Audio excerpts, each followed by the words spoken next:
When Japan first saw the B-29 streak across the sky, untouchable, unstoppable, unreachable, the war didn't just change. It ended, long before Japan realized it.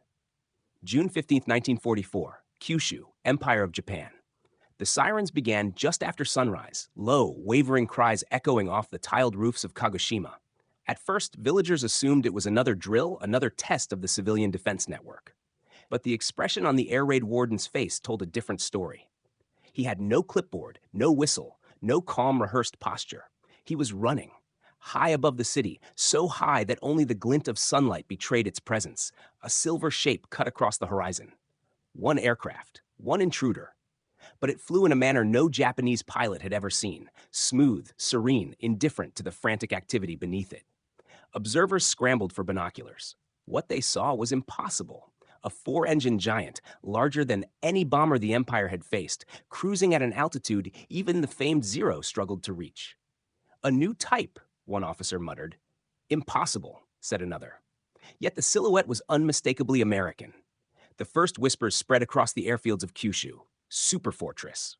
In the command bunker of the Western District Army, staff officers studied the spotting reports with growing disbelief. The bomber was flying above 30,000 feet, beyond the comfortable reach of Japan's interceptors. The Kai-43 Hayabusa could barely claw its way to 29,000. The newer Kai-84 Hayate, Japan's best hope, could reach those altitudes, but only in perfect mechanical condition, with high-octane fuel the country no longer possessed. Even if a fighter reached the intruder, how could it defeat an aircraft that flew nearly as fast as it did, with a pressurized cockpit that allowed the crew to operate efficiently where Japanese pilots struggled to breathe? The staff officers exchanged glances. No one said the words aloud, but each man felt it forming. We have no defense against this. The B-29 was not attacking that morning.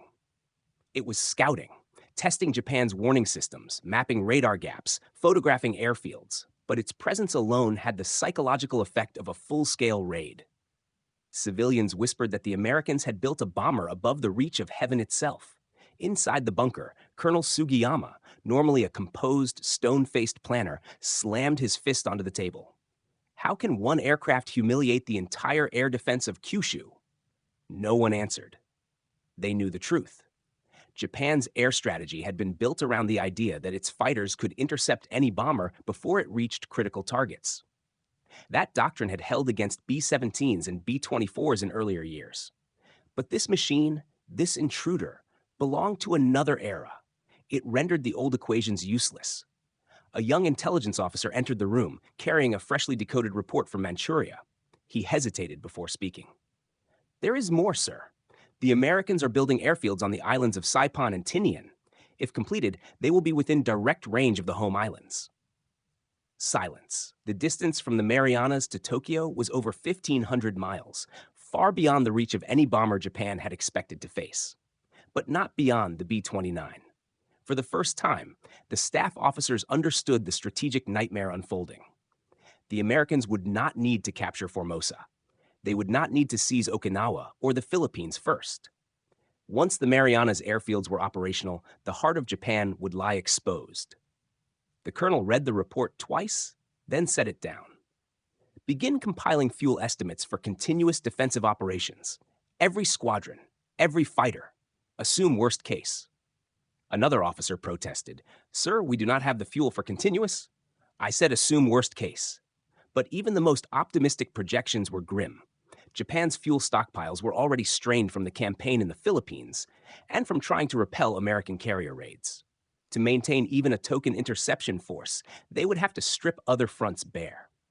Outside, the people of Kagoshima stared upward as the silver intruder glided back toward the sea, unchallenged, unhurried, almost serene.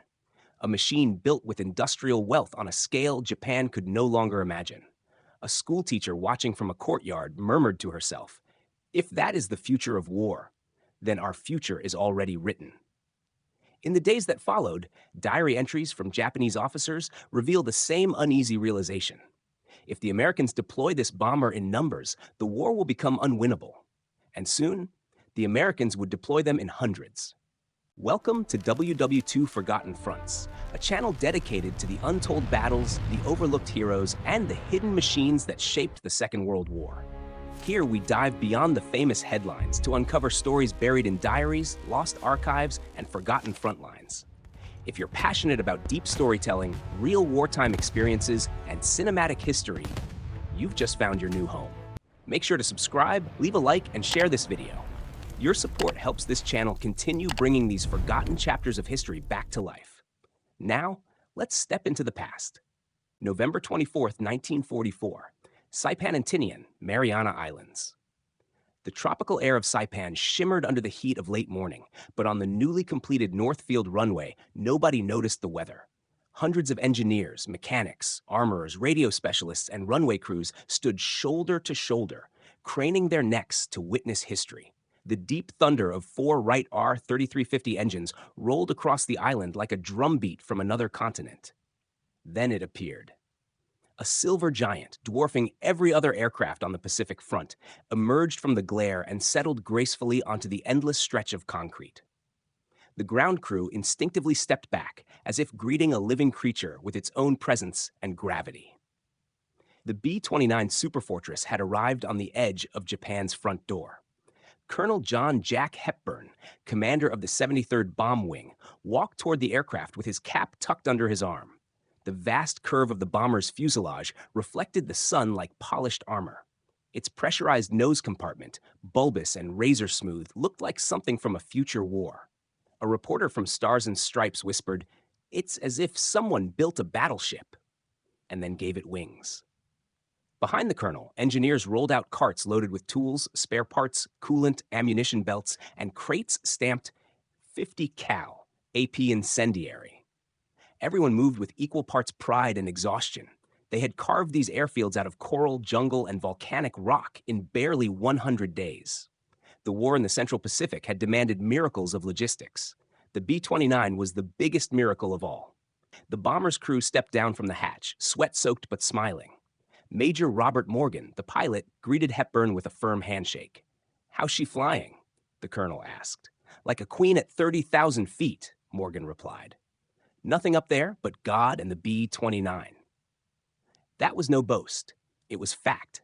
From its forward pressurized cockpit to its remote-controlled defensive gun turrets, the B-29 was a type of machine Japan could not match in design, fuel quality, or manufacturing discipline.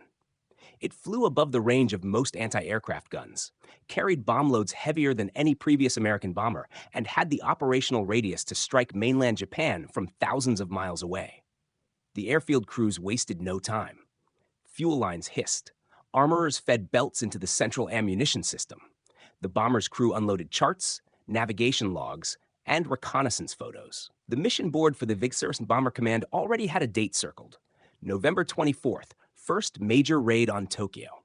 Not from China, not from carriers, not from short-range bases. From the Marianas, straight across open ocean, directly into the Japanese capital. Meanwhile, 1,400 miles to the northwest, a very different scene unfolded in the Imperial General Headquarters in Tokyo. The room was silent, except for the ticking of a wall clock and the rustle of documents. General Sanada, head of military operations planning, stared at a map showing the Marianas highlighted in red. A subordinate officer stood at rigid attention before him. "So the Americans can now attack the home islands without relying on Chinese airfields?" Sanada asked. "Yes, sir. Their range from Saipan is sufficient to reach Tokyo, Nagoya, Osaka, and most industrial centers." Sanada closed his eyes for a moment. He had seen the reconnaissance reports. He had read about the B-29's performance over Burma and the Chengdu missions from China. But those attacks had been limited by distance and fuel shortages. They were more symbolic than strategic. But Saipan changed everything. He looked again at the map, and for the first time, the full weight of what it meant settled upon him. Japan's defense strategy had assumed the Americans would need to island hop all the way through the Central Pacific, suffering attritional losses with every step. But the B-29 made those assumptions obsolete. With the Marianas in their hands, the Americans were no longer advancing toward Japan. They were above Japan. General Sanada murmured, "Then our mainland is no longer a fortress. It is a target." A young staff officer swallowed hard. "Sir, Do we have anything that can reach their bombers at altitude? No, Sanada said flatly. Not reliably, not in numbers, and not with the fuel we have left. The officers said nothing. They did not need to. The truth was already spreading through whispers in the hallways of the General Staff Building. Japan had lost the war the moment the B-29 found a home in the Marianas. Back on Saipan, under the rising moon, the crews performed their final checks. They loaded incendiary clusters, high-explosive bombs, and precision fusing mechanisms. Radio operators reviewed call signs and frequencies. Gunners inspected the remote control turrets mounted under transparent blisters. Major Morgan climbed into the cockpit and took his seat, running his fingertips along the polished throttle levers. The plane felt alive, almost breathing, powered by the industrial heart of America. Hepburn leaned in through the hatch. Your target is Tokyo. Show them what this aircraft can do. Morgan nodded. Yes, sir. It's time. As engines roared to life and the Superfortress rolled toward the runway, one mechanic watching from the ground whispered, "This isn't just another bomber. This is the beginning of the end." November 24th, 1944, Tokyo, Empire of Japan. Just after 12:30 p.m., the winter clouds above Tokyo parted for a moment, enough for a white thread of contrails to appear far, far above the city. The streak looked impossibly high, much higher than any bomber that had ever approached the capital. A civil defense observer on a rooftop raised his binoculars. What he saw made him freeze. Superfortress. Superfortress sighted over Tokyo. The alarm sirens were still winding up when the first detonations echoed across the city. Deep, distant thumps at first, like someone slamming a giant door in the sky. Then the thumps multiplied, grew sharper, grew closer. People poured into the streets, some staring upward, others fleeing toward shelters. One woman, clutching her child, whispered, "But they're too high. Why can't our planes reach them?" Her husband, a factory worker, pulled her toward cover. Because they aren't meant to be reached.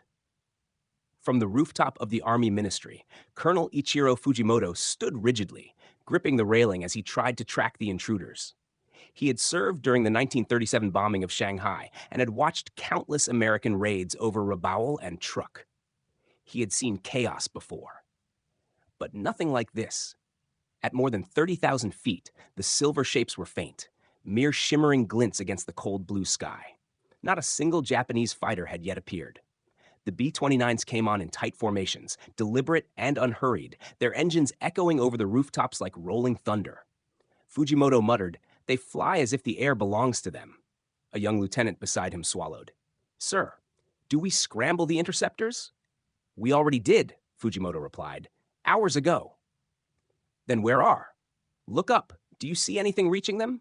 The lieutenant didn't answer, because the truth was visible, clear and painful. The interceptors were climbing, struggling, clawing for altitude that the B-29s already owned effortlessly. The fighters wobbled, stalled, and peeled away. Some reached firing distance, but were too slow, too unstable, too oxygen-starved to aim properly. The B-29 formation did not break. It did not scatter. It did not even adjust course. The bombers simply soared on, indifferent to everything beneath them. Inside the Imperial General Headquarters Communications Center, staff officers held telephones to both ears, relaying frantic updates from Tokyo's anti-air battalions. Batteries 1 and 3 cannot obtain altitude lock. Fighter Group 47 reports heavy icing above 28,000, unable to maintain climb. 2 B-29s hit, minor damage only, both still proceeding toward target. No one looked up from their desks, but every officer felt the same sensation tightening in the room. This was not a raid. This was a demonstration. General Sanada arrived moments later and stood silently behind a row of radio operators. He listened. He didn't speak.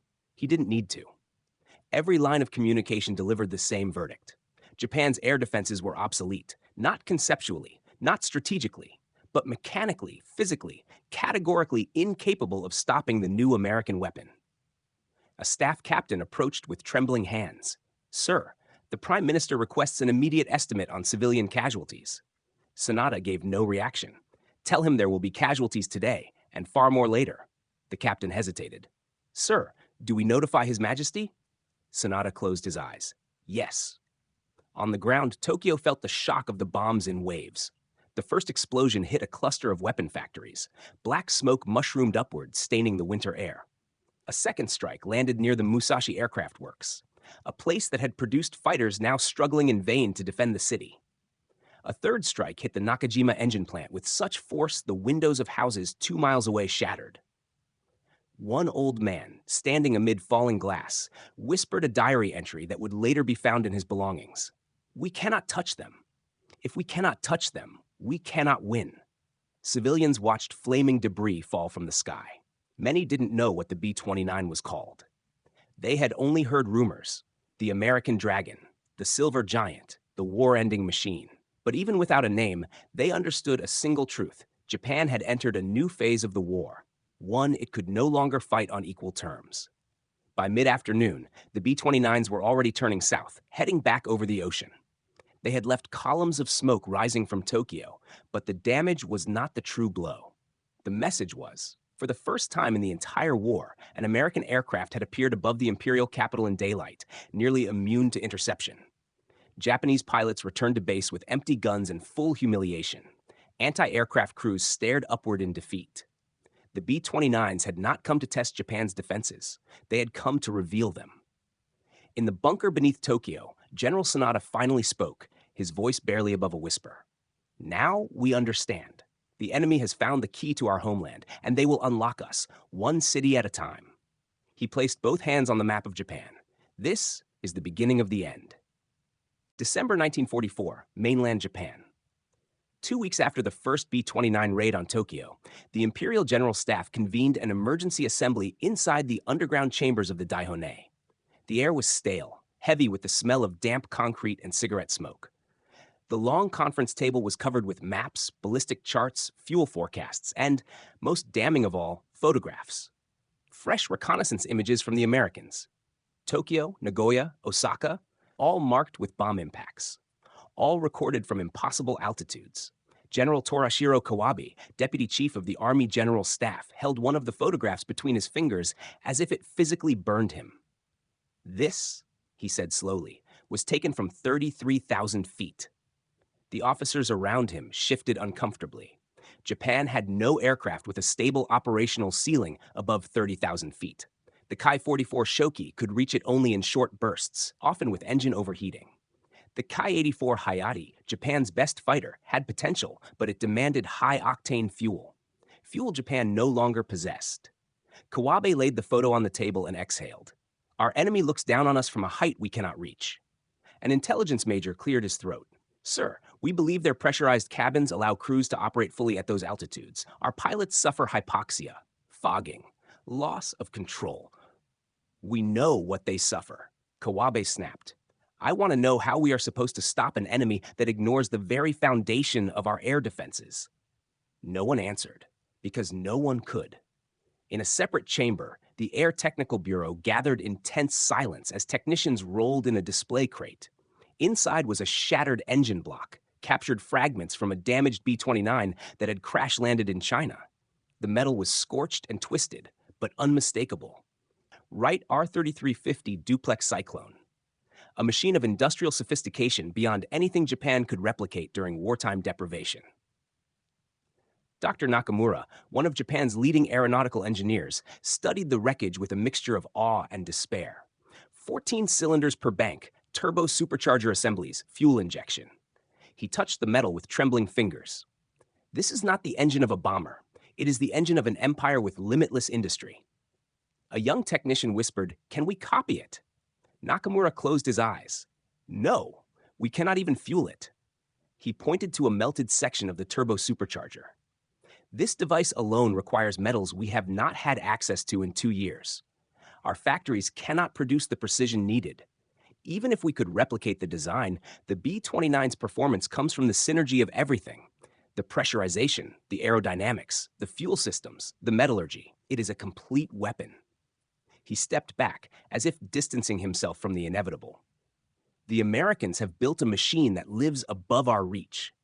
Meanwhile, in the barracks of the 47th Sentai, pilots sat slumped on wooden benches, steam rising from their flight suits as they warmed themselves around a coal-fired stove.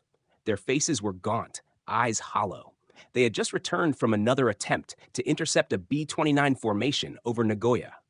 Only 2 aircraft from their squadron managed to come within 500 meters of the bombers. Both had to break off due to engine overheating and oxygen starvation. Captain Masao Hayashi stared at his chipped teacup. His knuckles were bleeding from gripping the throttle too hard during the climb. "We used to be hunters," he muttered. "Now we're climbing ladders to swat giants in the clouds." Lieutenant Akira Sato tried to laugh but couldn't. "We train for dogfights, but up there it isn't combat, it's suffocation." Hayashi nodded grimly. "Our machine fights us harder than the enemy does." A mechanic entered the barracks, wiping oil from his hands. "Captain, I must report the truth. If we keep pushing the engines past 28,000, we'll lose aircraft not to the Americans, but to the sky." Hayashi rubbed his temples. "Then the bombers will roam wherever they wish." "Yes," the mechanic whispered. "They already do." In the evening quiet of the General Staff Library, a low-ranking officer wrote in his diary, one of the most chilling entries ever to emerge from Japan's wartime records. "We can no longer defend the Emperor's sky. The Americans now possess altitude as a weapon." He paused, dipped his brush in ink, and continued, "This is not the collapse of an army's doctrine. It is the collapse of hope." Decision-making at the highest levels grew frantic. Some officers argued for dispersing factories into mountains and rural regions. Others insisted Japan must pour its remaining fuel into a few elite interceptor units. A minority, bolder and more desperate, whispered the unthinkable: negotiation. Before the bombs fall on every city. But those voices were dismissed, sometimes angrily, sometimes with quiet fear. No one wanted to be the first to say aloud what many already believed. The B-29 had stripped away Japan's final layer of strategic protection. General Kawabe finally ended the meeting with a single statement that silenced the room. "From this moment onward, the Americans may decide the fate of Japan, and we have no means left to disagree." March 9 to 10th, 1945, Tokyo, Empire of Japan. By early 1945, Japan's Air Defense Command had stretched every resource to the breaking point. Fighter units scraped together the last reserves of high-octane fuel. Anti-aircraft batteries salvaged ammunition from training depots. Radar stations, starved of spare parts, flickered unpredictably in and out of operation. But nothing, absolutely nothing, prepared Japan for what happened on the night of March 9th. At 10:56 p.m., observers along the Tokyo Bay coast reported an approaching engine roar unlike anything they had heard before. Not the thunder of a few aircraft, not even the steady hum of a typical bomber formation. This was a rolling, continuous drone, deep, mechanical, unbroken. It was the sound of 334 B-29 Superfortresses, and they were flying low. At the Imperial General Headquarters, Major General Shizuichi Tanaka rushed into the operations chamber, confusion in his eyes. Low-altitude approach? Impossible. The B-29 operates above 30,000. An exhausted staff officer replied, "Sir, they're coming in at 5,000 feet." Tanaka froze. 5,000? That meant two things. The bombers no longer feared interception. They were carrying something far worse than high explosive. "Incendiaries," Tanaka whispered. "They intend to burn the city alive." For months, American air commanders had debated the effectiveness of high-altitude precision bombing, but weather, winds, and technical limitations made it unreliable. Then General Curtis LeMay made a decision that would forever change Japan's memory of the war. Bring the Superfortress down from the stratosphere and set the capital on fire. Over Tokyo, the B-29 crews opened their bomb bays. From each aircraft tumbled clusters of napalm-filled firebombs, M69s designed not to explode but to burst on impact, spraying flaming gelatin in all directions. The first wave struck the densely packed eastern wards of the city: Asakusa, Honjo, Fukagawa, neighborhoods of wooden houses, narrow alleys, dry winter air, everything tinder. A survivor would later write, "The night did not turn red. It turned white." The firestorm ignited with horrifying speed. Entire blocks lit up in seconds, flames feeding on oxygen until the wind itself became a weapon. The superheated air rose violently, sucking in colder air at ground level. The resulting inferno created winds of hurricane force. People were lifted off their feet. Some were pulled into the flames. Others were hurled into canals already boiling from the heat. One policeman's report described it simply: the city moved. The fire chased people like a living thing. At 1:20 a.m., the first Japanese interceptors attempted to take off, but thick black smoke blanketed airfields, and visibility dropped to near zero. Pilots groped in the dark, coughing, blinded, engines choking on soot. Captain Masao Hayashi, who had desperately tried to reach the B-29s in December, could do nothing now. He stood in his cockpit, canopy open, staring at the orange glow reflecting off the smoke above Tokyo. "How do we fight fire?" he whispered. A mechanic beside him closed his eyes. "With fuel we no longer have." The few fighters that managed to get airborne found themselves lost in smoke columns rising 10,000 feet into the sky. Their instruments failed. Their engines sputtered. The B-29s, flying low and fast, passed overhead with terrifying impunity. Japan's pilots were no longer hunters, nor even defenders. They were witnesses. At 2:40 a.m., the firestorm reached its catastrophic peak. Rivers boiled, pavement liquefied, survivors dove into cisterns and moats, only to suffocate as flames consumed the oxygen. A Tokyo firefighter recorded in his log, "We cannot save the city. We cannot save ourselves." In the Daihon-A bunker, General Sanada stood silently before a large wall map of Tokyo. One by one, aides marked destroyed districts with black ink. The ink spread across the map like disease. A messenger entered the room, face pale. "Sir, casualty estimates now exceed 100,000. The room fell silent. 100,000 lives in a single night. Sanada whispered, "One city cannot endure this twice." But he was wrong. America would do it again, and again, and again. The B-29 was no longer simply a bomber. It had become a force of nature. By dawn, the bombers were gone, returning to the Marianas without a single loss from enemy action. Tokyo smoldered, still glowing in places, smoke drifting into the sunrise like a funeral shroud. A schoolteacher wandering through the ruins held her hands to her mouth in disbelief. "Our fighters never reached them," she whispered. "Did they even try?" Her elderly neighbor shook his head. "They tried, but the Americans are fighting a war we cannot see, with machines we cannot reach." That afternoon, a secret entry appeared in the diary of a staff colonel. "We did not lose the Battle of Tokyo. We were never participants. The enemy was alone in the sky." The B-29 had not just burned the capital. It had extinguished Japan's last illusion of air superiority. April-May 1945, Tokyo and Nagoya, Empire of Japan. By the spring of 1945, a grim routine had settled over the Japanese home islands. Air raid warnings no longer caused panic. Civilians no longer rushed to shelters with urgency. Even children began to recognize the distant rumble of the B-29 formations before the adults did. The bomber raids had become a daily rhythm, a heartbeat of destruction pulsing through the nation. But behind the scenes, a deeper collapse was unfolding, one far more devastating than the fires, the explosions, or the shattered factories. Japan's strategic logic had failed, and the Imperial High Command finally knew it. In a dimly lit conference room inside the Daihon-A underground complex, maps covered every wall. Not maps of American targets. Maps of Japan, each marked with red symbols representing destroyed factories, burnt neighborhoods, disabled railways, and collapsed power stations. General Yoshijiro Umezu, chief of the Army General Staff, stared at the red marks with dull, sleepless eyes. "This is not a front," he said quietly. "It is disintegration." A staff officer presented the latest analysis. His voice shook. "Sir, with the rate of B-29 incursions, we estimate that by August, our industrial output will drop below the threshold necessary to support even defensive operations." Umezu frowned. "Define the threshold." "Sir, below 20%. Another officer added, "At that level, we cannot replace aircraft. We cannot produce ammunition in meaningful quantities. We will have no fuel for training flights. Our pilots will enter combat with fewer than 5 hours of flight time." The room went silent, not because the officers were shocked, but because none of them disagreed. They had reached the moment Japan had feared since the Meiji Restoration, the moment where industrial capacity, not bravery or spirit, decided the fate of the nation. Across Tokyo Bay, the burned-out districts were being cleared by bucket brigades and volunteer laborers.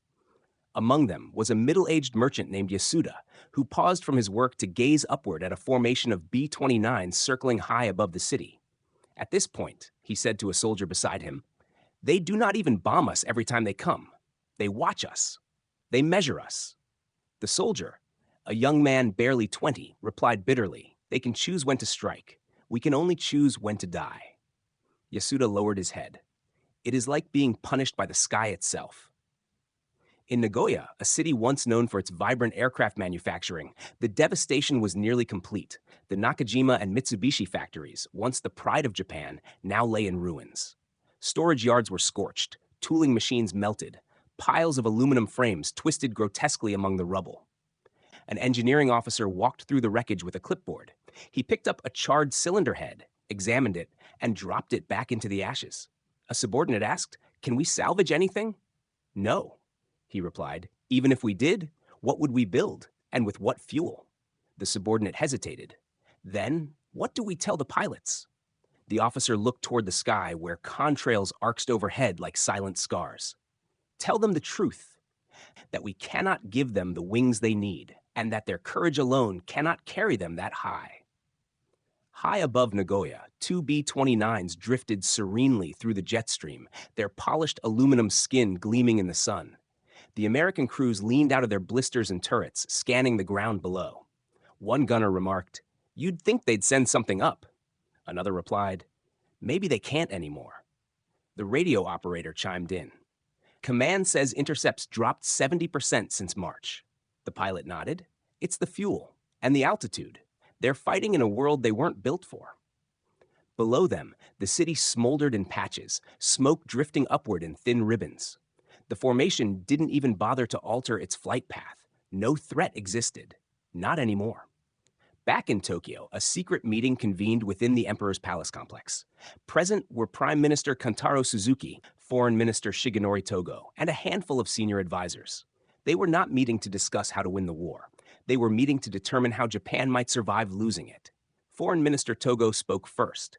"I have received word from Bern, Stockholm, and Moscow. The Allies demand unconditional surrender." Suzuki closed his eyes. "And if we refuse?" Togo did not hesitate. "They will destroy every city until nothing remains but ashes." Suzuki turned to the window. Outside, the faint hum of distant B-29s drifted over the palace grounds. "How many remain?" he asked. Togo understood the question. "Sir, of our primary cities, fewer than half retain significant infrastructure. Nagoya is gone. Osaka has suffered catastrophic damage. Kobe is largely destroyed. Tokyo," he paused. "Tokyo has been erased in parts." A silence fell over the room. Suzuki finally nodded. "The B-29 has conquered Japan without landing troops." An advisor whispered, "Then why does the army insist we continue?"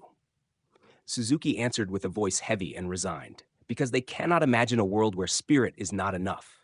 The Americans have shown us reality, and it comes from 30,000 feet." Later that night, a staff colonel wrote in his private journal, "Our war was designed for courage.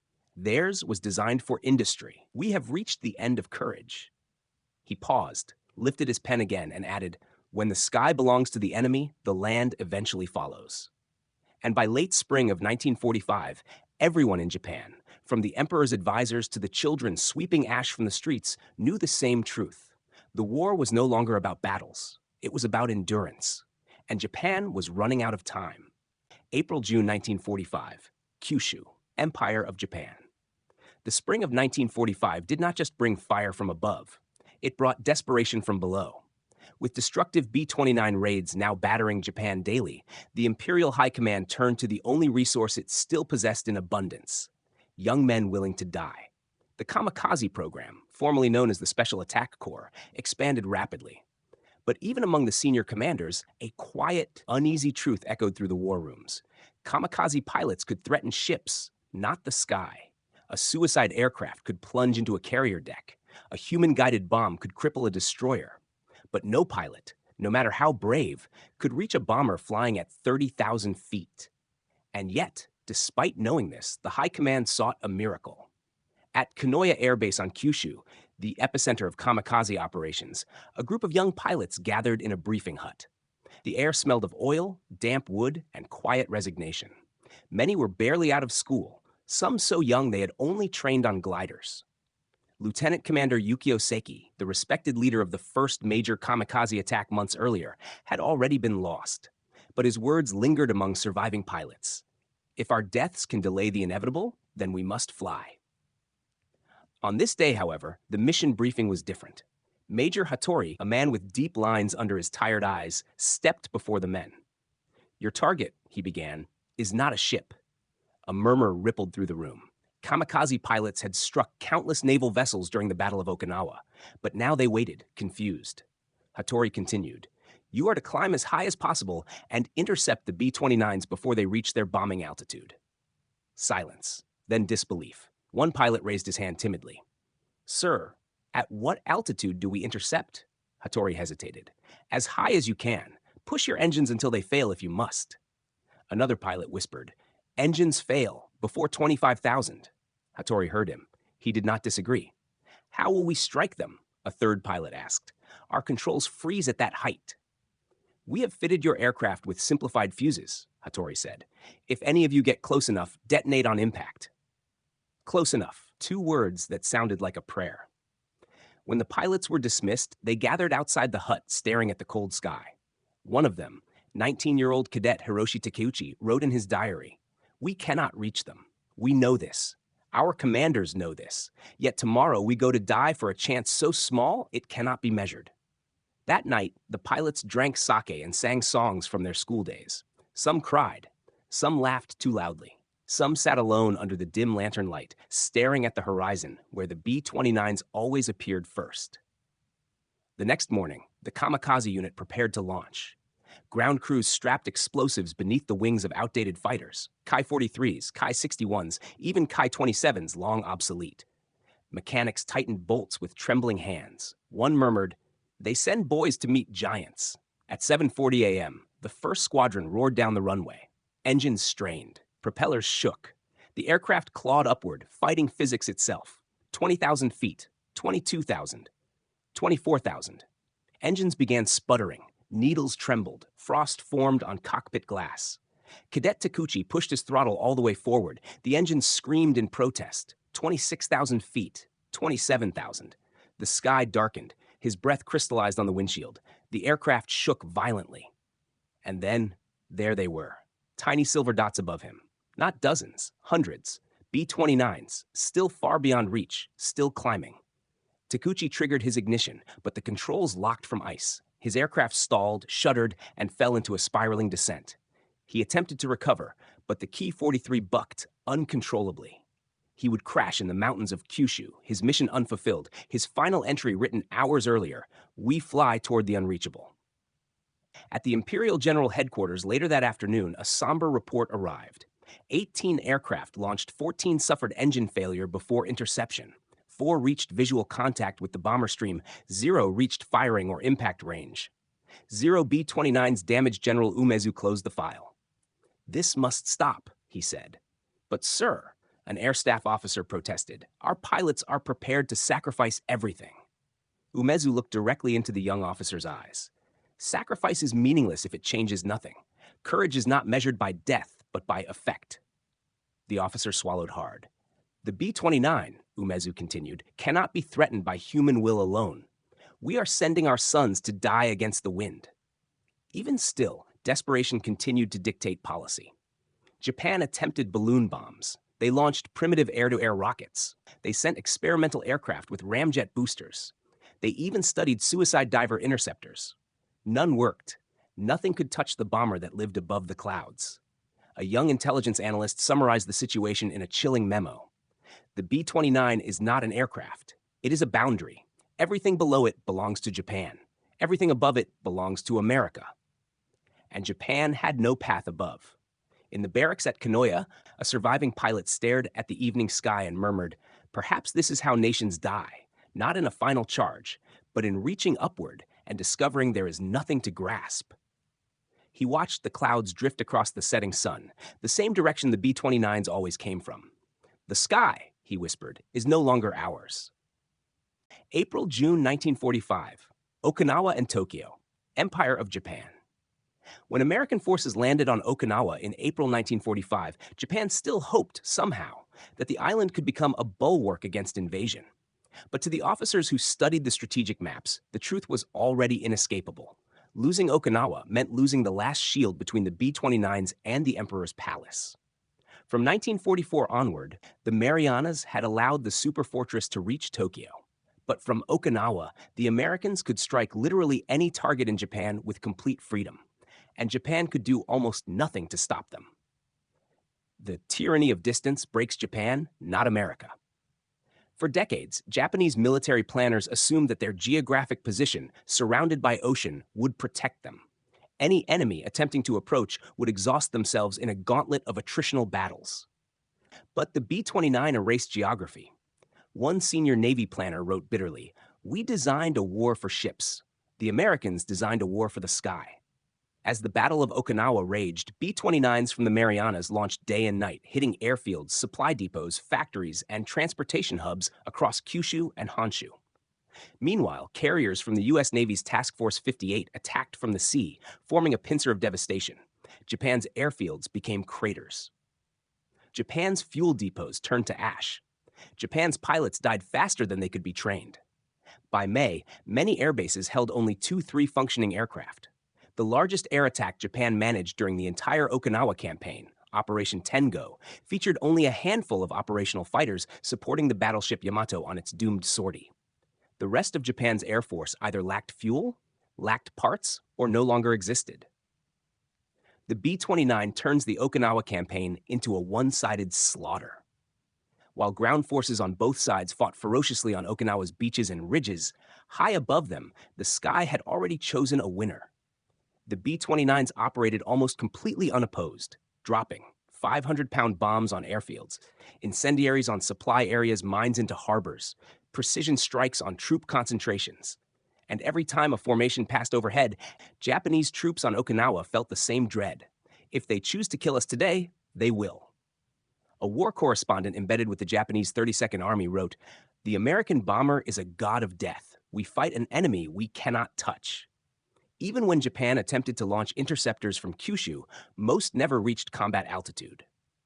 The small number that succeeded were swiftly shot down by B-29 defensive gunfire or escorting P-51 Mustangs now operating from Iwo Jima. The B-29, once vulnerable during the China-based raids of 1944, was now an invincible machine, the apex predator of the Pacific sky. The General Staff finally accepts the truth. Back in Tokyo, the Imperial General Headquarters received reports from Okinawa daily, each one more hopeless than the last. One memo read, "Air opposition incapable, American air supremacy absolute." General Umezu slammed the memo on the table. "How can they maintain such pressure?" he demanded. "They bomb hundreds of targets each week. They lose nothing. They return the next day. How can this continue?" An intelligence officer answered cautiously, "Because their industrial output is unmatched. Their aircraft production exceeds our yearly total every 6 weeks, and because their pilots rarely die. We cannot inflict attrition. They simply replenish." Umezu stared at him, the realization sinking in deeper with every word. "This is not warfare," the general murmured. "It is mathematics, and we do not have the numbers." The collapse of Japan's air defense system. By June 1945, Japan's air defense grid was effectively gone. Radar stations lacked spare parts. Anti-aircraft crews had more guns but no ammunition. Airfields were bombed faster than they could be repaired. Aircraft production fell by 90%. Fuel reserves dropped to levels measured in days, not months. Even more devastating, Japan's best pilots were dead. Training units were stripped bare, leaving green recruits to fly outdated aircraft against the most advanced bomber ever built. Lieutenant Akira Sato, once a promising pilot, summarized the air war in his final letter home. "We do not fight now. We only fall." His Ki-84 crashed during takeoff in May. He never reached the altitude of a single B-29 he was assigned to intercept. A country watching its sky die. On the streets of Tokyo, civilians no longer looked up with fear. They looked up with numb acceptance. The silver streaks in the sky had become part of daily life. A shopkeeper wrote, "The B-29 is like the sun. It appears every day, and we cannot hope to stop it." A schoolgirl watching contrails arch overhead asked her mother, "Why don't our planes chase them?" Her mother hesitated before answering, "Because our planes cannot fly that high." "Why not?" "Because we are small," the mother whispered, "and they are big." The child did not understand, but the entire nation did. Japan's dream of air dominance, the dream that had carried them across China and into the Pacific, was gone. It collapsed not in a dramatic final battle, but quietly, invisibly, the moment the B-29 made the sky unreachable. May 29, 1945, Tokyo, Empire of Japan. If there was one day when the Japanese High Command finally, fully understood that the war was lost, it was May 29, 1945, the largest and most destructive daylight raid Tokyo had ever endured. By dawn, the sky over Japan's capital was already trembling with distant thunder. Observers along the coast reported an approaching formation so vast it seemed to blur the horizon. Over 500 B-29s were coming. Not by night, not scattered, not probing, a single colossal force. And there was nothing, absolutely nothing left to stop them. We have no Air Force left. Inside the Daihone bunker, General Yoshijiro Umezu stood before a giant status board showing the availability of Japanese fighter aircraft across Honshu. Black slashes covered nearly every column. The 10th Air Division, 3 operational fighters. The 18th Air Regiment, 1 airworthy aircraft. The elite 47th Sentai, grounded, no fuel. Special interceptor squadrons, disbanded after continuous losses. An exhausted staff officer finally said the words no one wanted to say, "Sir, we have no Air Force left." Umezu closed his eyes, not in disbelief, but in acceptance. Then, he said quietly, the enemy will fly over Tokyo as they please. And they did. The raid begins, and Tokyo braces for oblivion. At 10:30 a.m., the first wave of B-29 swept over the city in massive combat boxes, their sunlight-glinting wings stretching across the sky like an airborne armada. Civilians stared upward as a familiar hush fell over the streets, a silence no longer driven by terror, but by grim inevitability.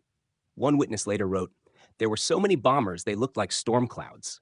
But storm clouds have mercy." Then the bombs fell.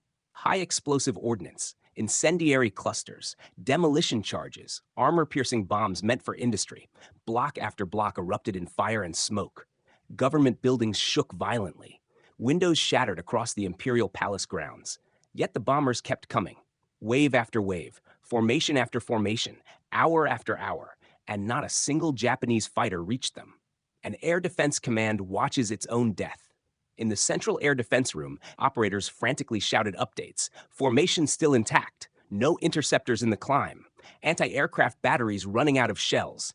Damage reports from Marunouchi severe. Smoke plumes exceeding 12,000 feet.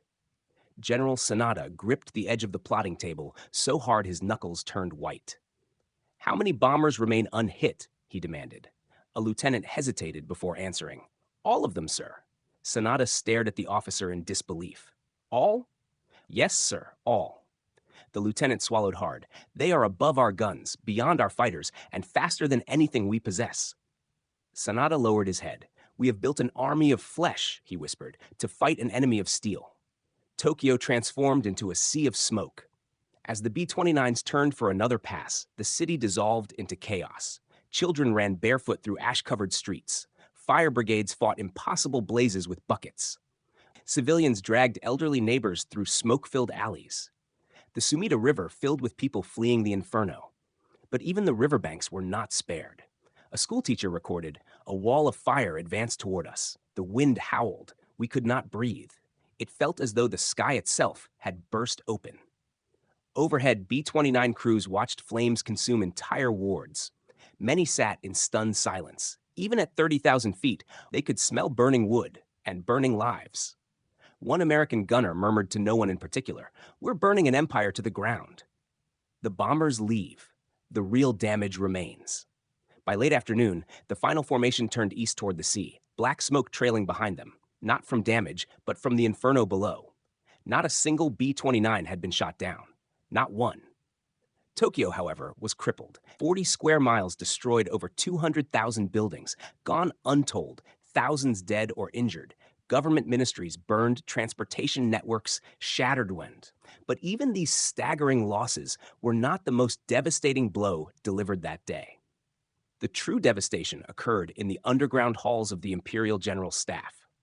Because on May 29, 1945, every senior commander realized the same truth. Japan could no longer wage war. Japan could only withstand punishment, and the punishment was endless. The diary entry that captured a nation's collapse. That evening, Colonel Hiroshi Arasawa, a staff officer known for his loyalty, wrote in his personal notebook.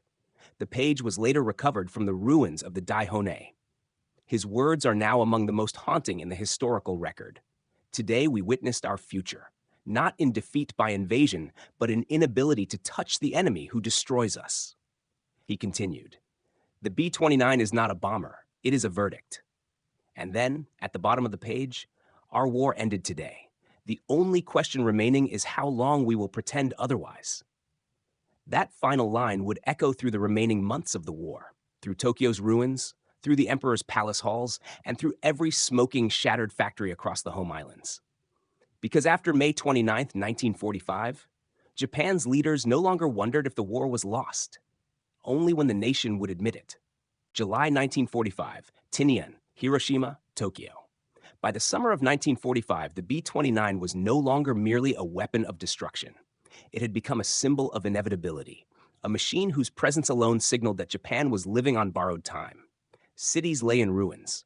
Factories no longer functioned. Rail lines were severed. Fuel reserves were nearly gone. And then, the Superfortress took on a new and even more terrible purpose. The arrival of a special unit on Tinian. On Tinian Island, ground crews noticed something strange in early July. A new B-29 unit had arrived, 509th Composite Group, flying aircraft with no tail markings, no squadron identifiers, and unusually strict security perimeters around them. Even the mechanics assigned to these bombers were sworn to secrecy. The aircraft themselves looked slightly different. Reinforced bomb bays, modified electrical systems, heavier stabilizers, no defensive gun turrets on some models. Rumors spread quickly among other bomber groups. What are they carrying? Why the secrecy? Is it a new kind of firebomb? But the truth was far beyond anything the aircrews imagined. This unit wasn't preparing for another incendiary raid. It was preparing to change history. The Japanese intelligence community sees something wrong. Back in Tokyo, radio intercept officers noticed that certain B-29s now flew solo missions, not in formations. They did not participate in mass raids. They did not drop incendiaries. They flew at strange altitudes and, most suspiciously, never seemed to take damage. Colonel Tanamura of the intelligence section remarked, "These aircraft behave like scouts, but they do not scout. They behave like bombers, but they do not bomb. Whatever their purpose, it is something new." But Japan had no capacity to investigate, no fighters left to intercept, no reconnaissance resources to spare. The sky was now America's alone. The last diary of Hiroshima. On August 5, 1945, a school teacher in Hiroshima wrote in her diary, "The B-29s pass over us every day. They do not bomb us. I fear they are saving something." She was right. At 8:15 a.m. the next morning, a B-29 named Enola Gay dropped a bomb unlike any ever used in human history. There were no waves of bombers, no incendiary clusters, no multi-hour attack, just one weapon, one flash, one city dissolved in a single moment. Witnesses described it in words that defy comprehension. The sun fell. A white wave swallowed the world. People disappeared into light. Buildings vaporized. Shadows burned into walls. An entire city center turned to ash. The B-29 did not even wobble from the blast. It simply banked and flew away. The war had entered a new era, an era Japan had no ability to face. The Imperial General Staff finally breaks. When news reached the Daihone, high-ranking officers could not believe the reports. General Anami, Minister of War, pounded the table. A single bomb cannot destroy a city. But the photographs left no room for doubt. Hiroshima was gone. A staff scientist attempted to explain. "Sir, American physicists have long theorized such weapons. If they have achieved it, we cannot counter it. Not with our resources, not with our technology, not with our remaining time."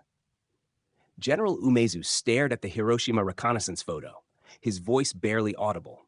If the enemy can burn cities from 30,000 feet and erase cities with a single bomb, then Japan no longer has a future in war. He looked at the map of Japan, the one whose cities were already marked with black ink from months of B-29 raids. "And soon," he whispered, "we may have no cities left." The B-29 now represents something greater than flight. To the Japanese public, the Superfortress had already become a symbol of fear, the bomber that lived above the reach of fighters, the machine that dropped the firestorm on Tokyo, the giant that erased Nagoya, Osaka, Kobe, the skyborne executioner of entire neighborhoods. But after Hiroshima, the B-29 transformed into something even more horrifying, a messenger of annihilation. Civilians whispered, "The bomber carries a new sun, the American sky weapon, the city eraser." For the first time, ordinary people understood that this machine could end Japan, not over years, not even months, but in days. Tokyo braces for the next unknown. On August 8th, a coded message reached Tokyo. Another special B-29 mission detected.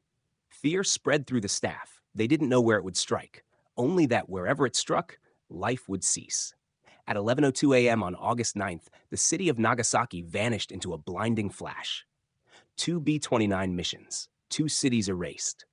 Japan had been defeated not merely by force, but by a technological gap so vast that resistance had become meaningless.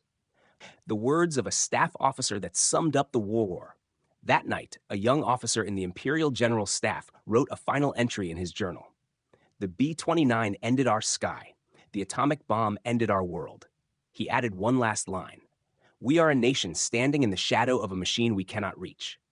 After August 9th, there were no more illusions, no more hope of miracle victories, no more belief in divine wind or heroic sacrifice. Japan knew the truth. The war was over the moment the B-29 became untouchable. Hiroshima and Nagasaki merely confirmed it. August 10 to 15th, 1945, Tokyo, Empire of Japan.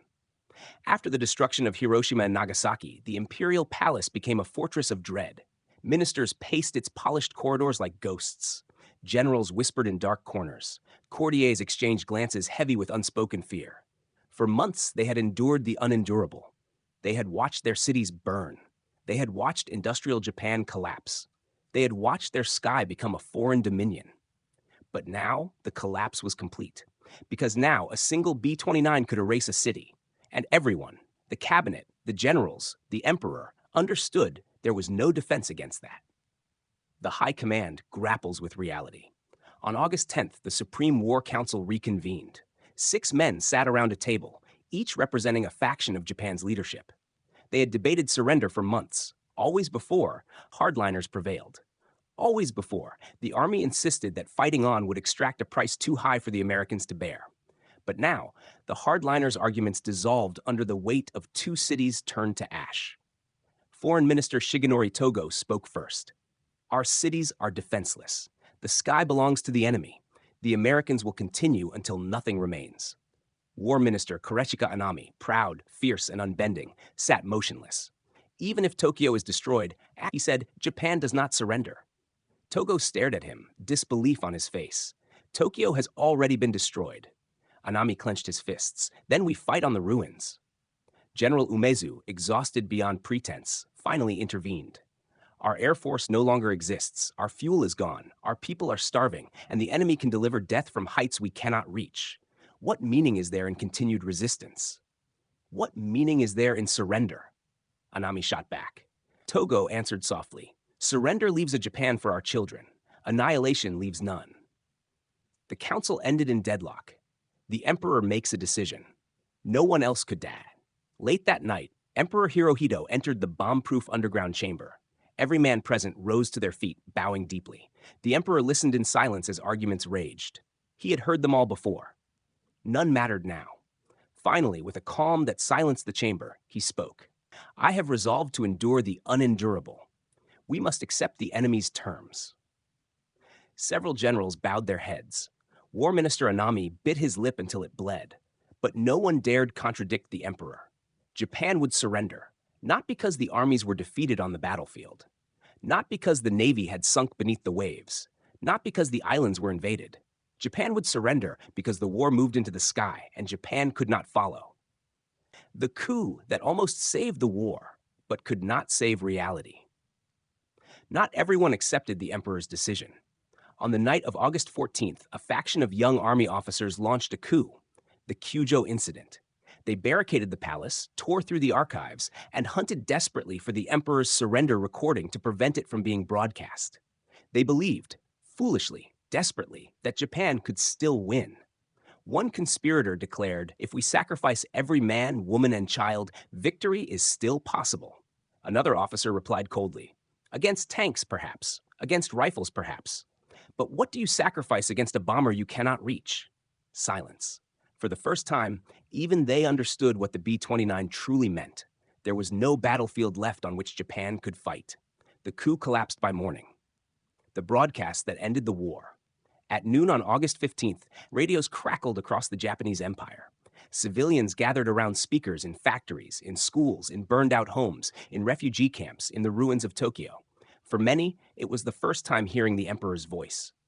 My people, the war situation has developed not necessarily to Japan's advantage. His words drifted across a nation reduced to ash. People wept. People collapsed. People stared blankly at the floor. Some shouted, "No, this cannot be." But others whispered with relief, "The sky will stop burning." The emperor continued, "The enemy has begun to employ a new and most cruel bomb. Should we continue, it would result in the obliteration of the Japanese nation." Everyone knew what he meant. He did not need to say Hiroshima. He did not need to say Nagasaki. He did not need to say B-29.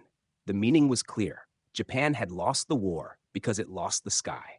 The final military diary entry that said what no general could understand. In a shelter beneath the ruins of the Army Ministry, a young officer wrote in his diary, his final entry of the war. "For years we believed courage could defeat steel, but courage does not climb to 30,000 feet. He continued, "The B-29 was our true enemy, not the Americans, not their fleets. The machine itself defeated us." And then, the line that historians still quote today, the moment the B-29 became untouchable, Japan's fate was sealed. From Hiroshima's ashes to Tokyo's ruins, from Kyushu's empty airfields to the palace bunker where an emperor surrendered, every thread of Japan's defeat led back to the same truth. The war ended because the sky was lost. And the sky was lost to the Superfortress. 1945 to 1960, Tokyo, Washington, and the sky's history remembers. When the guns fell silent and the smoke cleared, historians attempted to understand how a nation as militarily fierce and determined as Imperial Japan could fall so completely, so suddenly, and so irreversibly. Many pointed to Midway, others to the submarine blockade, some to economic isolation, oil embargoes, or the grinding attrition of island warfare. All of them were right, and all of them were incomplete. Because none of those factors shattered Japan's confidence. None broke the will of the high command. None forced an emperor to speak surrender into a microphone. Only one weapon did that, the B-29 Superfortress. Not only because of what it destroyed, but because of what Japan realized it could not stop. A machine years ahead of its time. After the war, American engineers disassembled captured Japanese fighters and studied them alongside their own bombers. The comparison was almost cruel. The B-29 offered technology Japan couldn't match. Pressurized cabins, remote-controlled turrets, turbo-supercharged engines with unmatched altitude performance, precision Norden bomb sights, self-sealing tanks and redundant systems, a 3,000-plus mile operational range. It was a bomber from a different era. A machine born from industrial wealth, scientific advancement, and a nation that could build thousands of them without exhausting its resources. Japan, by contrast, struggled to build even a handful of high-performance fighters each month during the war's final year. A Japanese engineer reviewing wreckage after surrender said, "We were fighting the future with the tools of the past." The diaries opened after the war. When the Allies entered Tokyo, they collected diaries and notebooks from officers who had served in the Army and Navy staff offices. These private writings revealed what was never spoken aloud during wartime propaganda. We cannot climb to the altitude of the enemy. Our guns cannot reach them. Our factories burn faster than we can rebuild. The B-29 is proof that the war has already ended. One general wrote, "We understood the meaning of defeat not when our armies failed, but when the enemy flew above our sky without challenge." The psychological collapse of a nation. Long before the atomic bombs, long before the Soviet invasion of Manchuria, ordinary Japanese citizens knew the war was lost. How? They could see it in the sky. Every morning, contrails marked the heavens long before the fires began. Every night, families huddled in shelters knowing that the Americans, not the Japanese, decided whether they lived or died on any given day. A Hiroshima survivor captured this sentiment. When the B-29s came, we no longer feared soldiers. We feared the sky. And that fear was rational. Because no bravery, no samurai spirit, no sacrifice could bring down a bomber cruising far above the reach of human courage. Redeemed in peacetime, a symbol of both destruction and rebirth. After the war, many B-29s were scrapped. Some became training aircraft, others test beds for new technologies. A few continued flying into the early Cold War. But in Japan, their memory evolved. To the survivors of Tokyo, Nagoya, Osaka, Kobe, and other cities, the B-29 remained a symbol of devastation. But it also became a symbol of rebirth, because from the ashes of those raids, a new Japan emerged. Democratic, industrial, technologically advanced, determined never again to fall behind the world's progress. Some Japanese engineers who studied the wreckage of B-29s after the war would go on to help build Japan's post-war aviation industry, ironically inspired by the machine that once destroyed their homeland. One of them wrote, "We were beaten by knowledge, so we rebuilt ourselves with knowledge." The Superfortress in history's memory. Today, the B-29 occupies a unique place in World War II scholarship. It is not romanticized like the Mustang, not mythologized like the Zero, not feared like the Tiger tank. Instead, it represents something far more sobering, the turning point where industrial warfare surpassed human valor. The moment when technology defeated tradition, altitude defeated bravery, production defeated desperation, strategy defeated ideology. To the Americans, it was a triumph of engineering.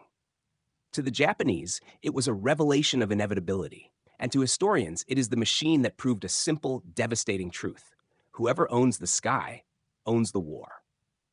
The final word, a nation that learned the sky's lesson.